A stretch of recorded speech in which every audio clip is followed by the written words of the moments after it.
Hey, how's it going, guys? My name is MrSonicManu, and welcome back to another episode of Sounds of Her Love.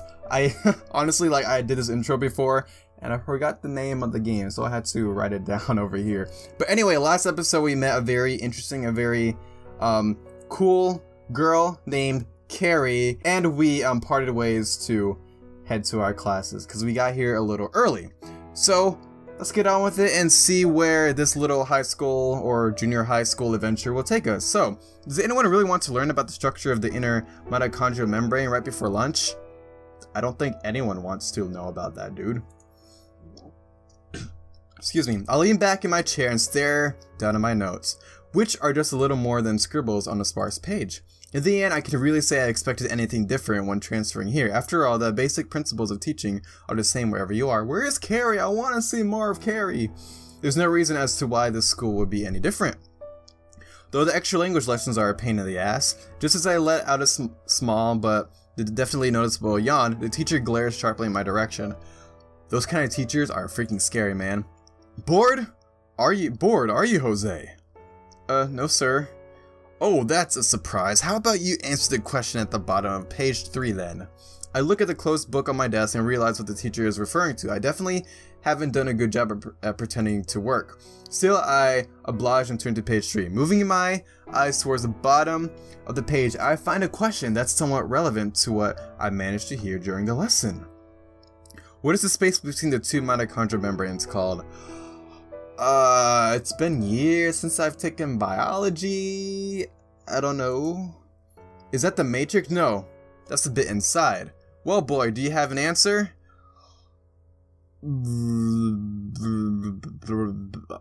This one. I honestly don't know the answer. The safest bet would be to call it the mitochondrial gap. I mean, it's a gap between the two of them, right? Surely that must be it. I'm pretty sure you guys who knew the answer are probably thinking of me to be pretty stupid, and I feel stupid right now if I get it wrong. Is it the mitochondrial gap, sir? I hear a few sneers from the more superlicious members of the class, but most of them seem to ignore my answer. I guess I was wrong then. How about you pay more attention in class next time then, Jose? Sorry, sensei, I didn't mean it. Teacher goes back to the diagram he was drawing on the chalkboard before this entire fuss started, though with technology nowadays it seems pretty odd that this school is still using chalkboards. Right? Wouldn't they use a dry erase board or smart boards nowadays? I'm pretty sure. You know, whatever, I had never been to a Japanese school. I lean back in my chair again. This time remembering to do a better job at making myself look like a hard-working student, at least for this subject. Class quickly ends and I quickly make it past the sudden rush to exit the room. Are we gonna meet Ceri again? The atmosphere in the corridor engulfs me as everyone makes a dash to the cafeteria. Oh boy. Oh, hey, it's lunchtime. Chatter radiates from the swaths of people in the cafeteria. I weave my way through those standing around and people walking in the opposite direction. The line is long, as always. Unlike most schools, the food here is actually quite good, so naturally it's in high demand. Yeah, I heard Japanese lunches are actually pretty nice. Pretty nice. I'm not sure how much of that is true, but, yeah, I'm going off of what I heard. Yeah, they're pretty good. I joined the queue of students left famished by the morning lessons. Time slows as the line slowly inches forward. All of this for a sandwich? Really? You said that lunches are good? Oh, but they're serving sandwiches right now? Come on, bro. Come on. They have to do better than a sandwich. Come on, what about, bento? Like, you go to the cafeteria to get this crap and your mom could have packed you a bento? If you don't know what a bento is, it's kind of like, how would I say it? It's a packed lunch that either your mom packs for you or you would buy from a store. Maybe I'll make another vlog, snack vlog, you might say, like I did in my previous, in my snack haul video I made. Maybe instead of getting snacks, I'll get a typical Japanese lunch. Maybe I'll do. Let me know in the comments down below if you want to see that. But anyways, keep on going with the story. I know, mate. They're lush, aren't they? Made with 100% Welsh beef. Ooh, that actually sounds very good. Welsh beef? No wonder they're making such a fuss about it. Okay. That's what they say anyway. I find it hard to believe they would import that stuff to Japan just for this one school. Eventually, I'm the one gazing at what's on on offer at the counter. To be honest, that guy was right. The beef here sure is lush. It's quite a prestigious school. I buy the sandwich and stuff it into my bag. This place is quite packed, so I doubt I'd find a place to sit down. Just as I'm about to leave, I spot a table that's actually empty. Well, almost. I noticed someone familiar eating by herself. Is it Ceri? Yes! It's that girl from earlier. Ceri, wasn't it? I wonder if I should approach her. Approach her, man? A girl like this, you don't see her every day. You won't find a girl like this every day, man. Come on. Why is this debate and why am I so frustrated? Maybe it's because I've been like that before to where I've been hesitant, but dude, you don't meet a girl like her every day. Just go for it. Talk to her. Maybe you'll develop a nice friendship. Maybe you'll develop a nice relationship. You never know. Just put yourself out there. Grow some balls. Get out of your comfort zone to talk to this girl. Anyway. I hardly know her, so get to know her. But I kind of want to sit down. It's cold outside. I'm gonna approach her, dude. You know what? I may as well approach her. She's alone after all. I've been in that situation plenty of times this past week. I know how it feels. Aw. Yeah, I feel like I would also approach her because she's lonely. Because I know how that feels too. When I moved to Korea back in 2010, it was my sophomore year of high school. I had lunch alone for the first few lunches. And then I started meeting some really good friends, so... yeah, so I know how that feels, and it's not fun. Anyways, keep on going. One step at a time, I make my way over to the table. Her silky braids gently rest by her sides, and unlike before, her braids only move due to her actions. As I draw closer, she takes notice of my presence and directs her head towards me. She hesitates to speak, but I plan on taking the initiative from the beginning. Hey, I see you, guy. I see you. I see you, me. Did that make sense? Anyway. Hi, Ceri, it's me from earlier. I don't think I stuttered, which is so like me, I ever got a chance to introduce myself. I try my best to avoid sounding nervous. I'm nervous? That's so like me. Walking up to a girl sitting by herself is pretty noticeable to everyone else in the hall. Oh, that's why you're nervous? You're not nervous because you're attracted to her? Lame me. My name is Jose. I feel like I would do that too. Hello. She got closer. Thanks for earlier. You're welcome, Ceri. She's still pretty on edge. Perhaps I should just apologize to her and make it a quick retreat. I'm sorry for walking up to you so suddenly. Don't worry. I don't normally have people to eat with, so I'm glad. Oh yes, then I'll definitely stick around to sit with you. Come on. I swear, if they give me a choice to leave, I'm gonna be pretty upset. I'm like, she's saying, I feel like she's dropping hints, or maybe I'm overthinking it. Maybe she's dropping hints like, hey, like, I'm just gonna say, I want you to eat with me, so I'm just gonna say, like, I normally don't have anyone to eat with, so I'll pity her and I'll sit with her. So I feel like she's dropping subtle hints. Anyway, she abruptly stops speaking after giving me a sign of gratitude. Her cheeks turn a rosy shade of red. That's adorable. And she directs her eyes away from me. I guess she's embarrassed. Embarrassed, more like shy, I think. It did strike me as odd as to why she's alone. Aside from her lack of self-confidence, she seems like a fairly nice person. I had an illness. Whoa. Things just escalated. She goes straight on to why she's so alone.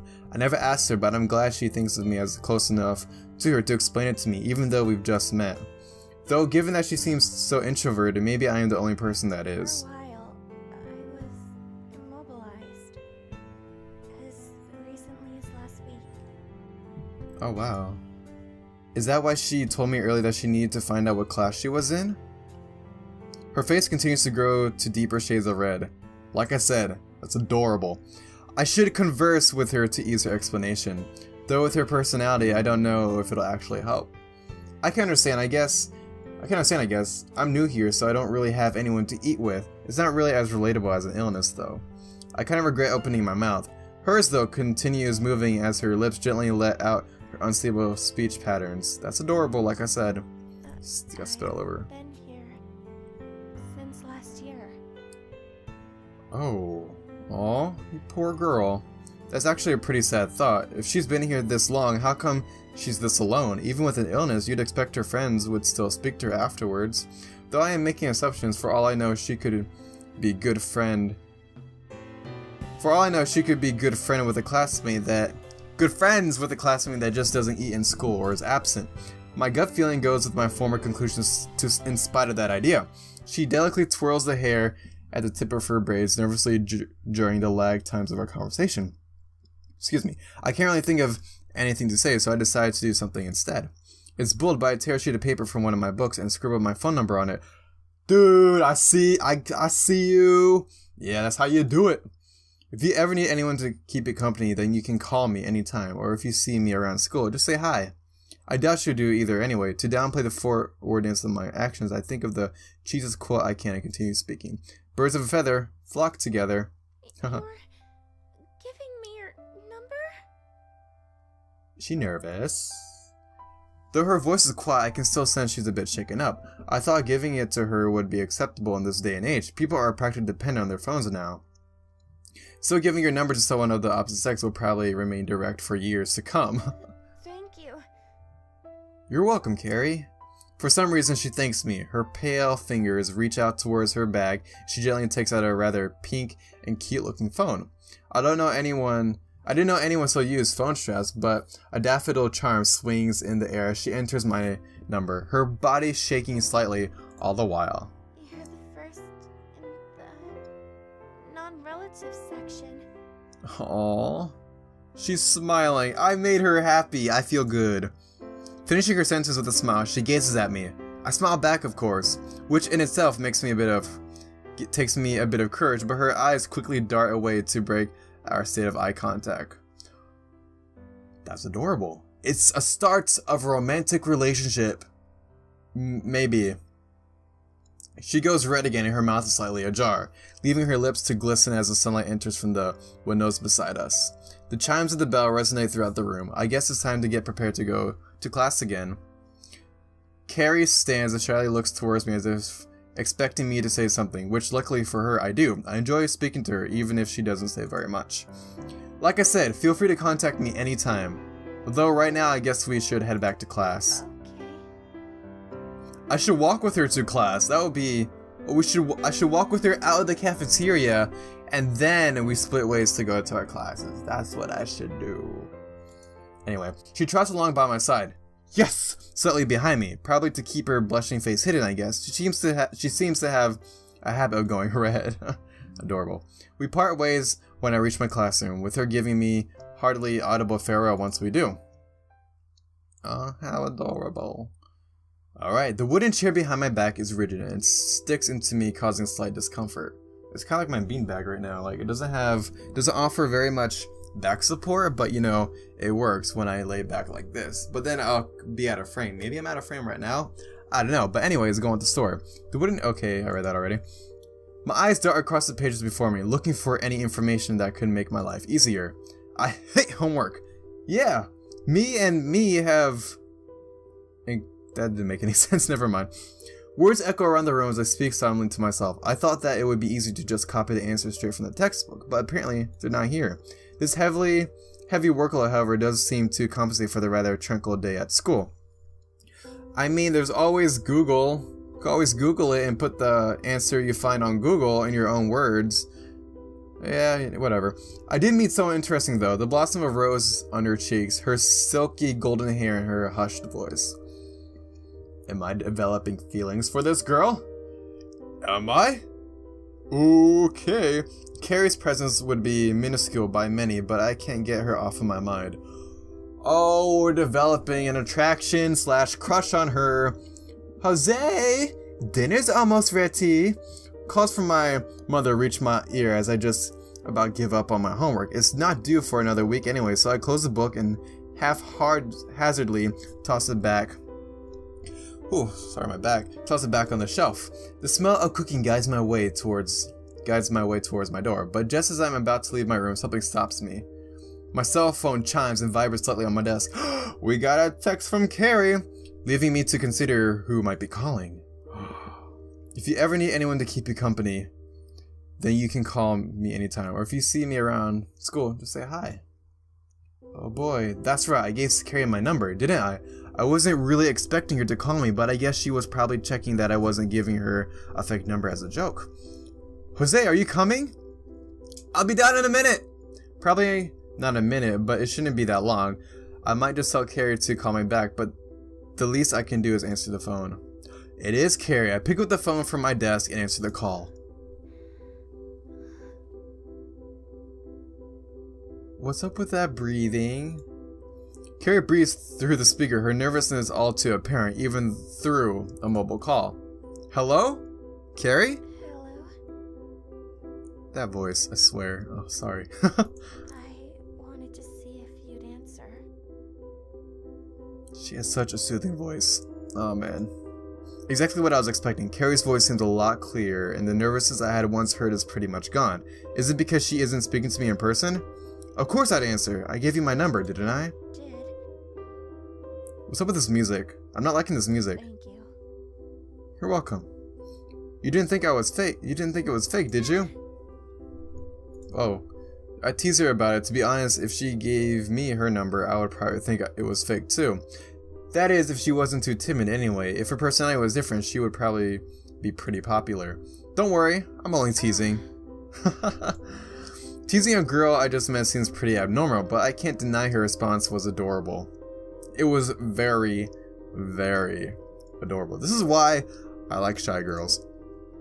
You seem fairly relaxed. I call her out on the contrast of her speech patterns. I already know the answer, but I just want to show her that she can speak to people clearly if she just tries. I find it easier speaking to people over the phone.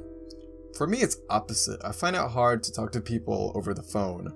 I feel better talking to people in person, but that's because I'm not as, I'm an introvert, but I'm not as bad as I was before. I feel like it's more awkward talking to someone if you just met them, and even more awkward if you talk to them over the phone like that. But anyways, keep on going.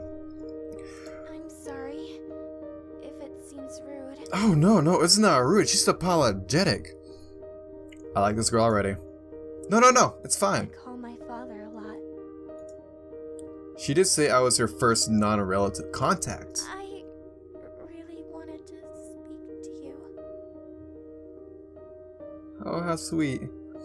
Her stutters flare up again. The concept of calling someone from school is still probably quite foreign to her. Jose! Your dinner will go cold at this rate? I get another shout from the dining room, but by now my family has probably started eating without me. It's quite a traditional thing in this house for everyone to eat together. I'll have to tell Ceri to call me back. I'd like to speak to you too, but do you think you can call me back? Probably in about half an hour? My dinner is ready. My mother is being quite persistent about it. Okay. Aw. He should have said, I'll call you back once I'm done with my dinner, not, hey, you should call me back in about half an hour. He should have said, I'll call you back. Like, come on, bro. Put some effort into it. Like, she's a cute girl. Put some effort into talking to her. At least make it seem like you want to talk to her, you know? Ceri sounds a bit dejected about it, but there's nothing I can do. My mother is quite strict at times, and she'd probably scold me for ignoring her if I don't go now. Ceri and I bid temporary farewells, and I head downstairs, leaving the phone on my desk. Oh, poor Ceri. An aromatic smell hits my nostrils as I enter the dining room. 3 pairs of eyes are looking in my direction. It seems my family are well into their meals. Finally, you decided to join us, brother? My little sister gives me a cheeky remark as I pull out the chair next to her and sit down to feast upon my now lukewarm meal. I'm too lazy to microwave it. How was school? You went about an hour early, didn't you? You knew about that? I did tell you the clock was broken before you left. Oh, so that's what she was trying to tell me. You can hardly call it before I left. I was at the door at that point. Well, the extra of school is good for your brother. Don't tell him about it next time. My father lets out an exuberant laugh as I continue eating. I don't think he realized that no matter what time I get to school, classes don't start until they're scheduled to. In retrospect, I did get something out of going to school early today. I wouldn't have met Ceri otherwise. That is true. Way to look on the bright side, me. That reminds me, son. Have you met any fit girls? I asked you at breakfast and I didn't hear your response. That's because it was a stupid question. Interrupting my father, just as she did before, my mother joins the conversation. Perhaps I should actually give him an answer. He won't stop asking me otherwise. Okay, what choices do we have here? There is someone. Not really. No, I have my computer for that sort of thing, huh?